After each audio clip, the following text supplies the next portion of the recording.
திமுக MP Kanimozhi நாடாளுமன்றத்தில் சண்டை போடுகிறாரே தவிர தேவையான திட்டங்களை பெற்றுத்தரவில்லை என தமாக வேட்பாளர் எஸ்டிஆர் விஜயசீலன் விமர்சித்துள்ளார். தூத்துக்குடி மக்களவை தொகுதியில் போட்டியிடும் தமாக வேட்பாளர் எஸ்டிஆர் விஜயசீலன் ஒட்டப்பிடாரம் சட்டமன்ற தொகுதிக்குட்பட்ட குறுக்கு சாலை, கவர்ணகிரி, பாஞ்சாலங்குறிச்சி உள்ளிட்ட பகுதிகளில் பிரச்சாரம் மேற்கொண்டார்.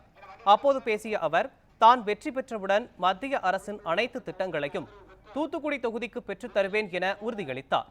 பாஜக ஆட்சியின் 10 ஆண்டு கால மக்கள் நலத்திட்டங்களையும் சாதனைகளையும் எடுத்து கூறி வாக்கு சேகரித்தார்.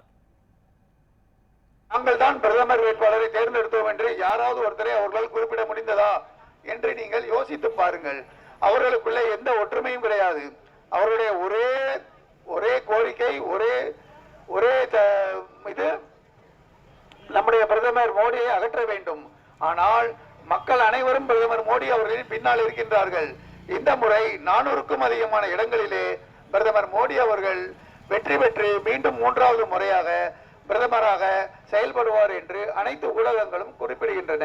அப்படி இருக்கும் பொழுது ஆளுங்கட்சியை சேர்ந்த வேட்பாளராகிய எனக்கு நீங்கள் வாக்களித்தால் உங்கள் குறைகளை எல்லாம் மத்திய அரசாங்கத்துடன் பேசி உங்களுக்கு செய்து தர முடியும்.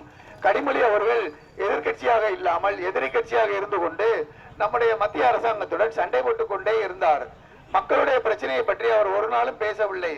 இப்படிப்பட்ட வேட்பாளர்களை நீங்கள் புறந்தள்ள வேண்டும் என்று நான் உங்களை தாழ்மையுடன் கேட்டுக்கொண்டு சைக்கிள் சின்னத்திலே